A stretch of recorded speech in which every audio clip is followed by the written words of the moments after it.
Pas de panique, il n'y a pas de pénurie d'eau dans les sites d'hébergement des athlètes à l'université de Kinshasa comme les prétendent certaines langues. Ici, le constat est pourtant tout autre.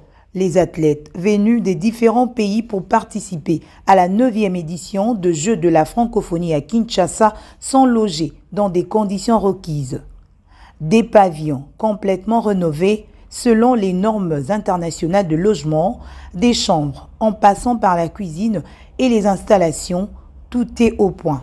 Il n'y a rien à dramatiser au sujet de l'alimentation en eau. Ici, l'eau potable coule des robinets dans tous les compartiments avec des réserves dans les citernes.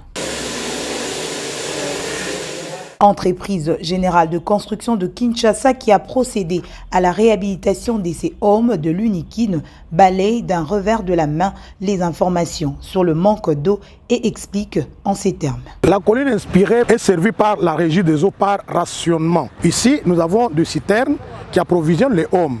Je ne sais pas, les ennemis de jeu se servent pour dire qu'il y a eu ceci ou cela, mais c'est pourquoi je vous dis que je suis très content que vous soyez venus ici. Je me réjouis beaucoup.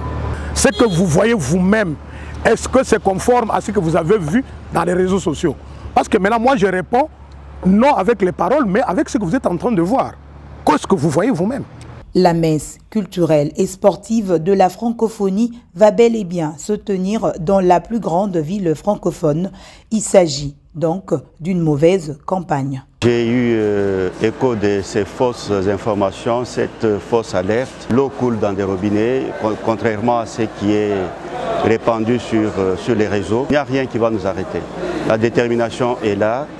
C'est un vœu cher au chef de l'État, président de la République, Félix-Antoine Tshisekedi Tshilombo. Ces pavillons, depuis 3 ans, ne sont pas habités.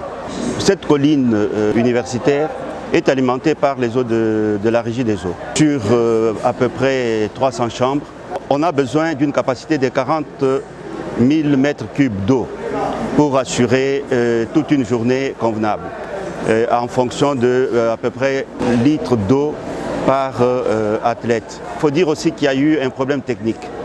Pour faire distribuer les eaux dans les chambres, il faut allumer les petits moteurs. Ce décalage entre l'arrivée des athlètes et les réglages de certains petits problèmes techniques, ça peut arriver. À l'université de Kinshasa, site d'hébergement des athlètes, un complexe sportif pour les entraînements avec un terrain annexe est visiblement ouvert à des exercices, une piscine également. Ajoutez à cela un chapiteau pour la restauration. Voilà le décor planté à la colline inspirée.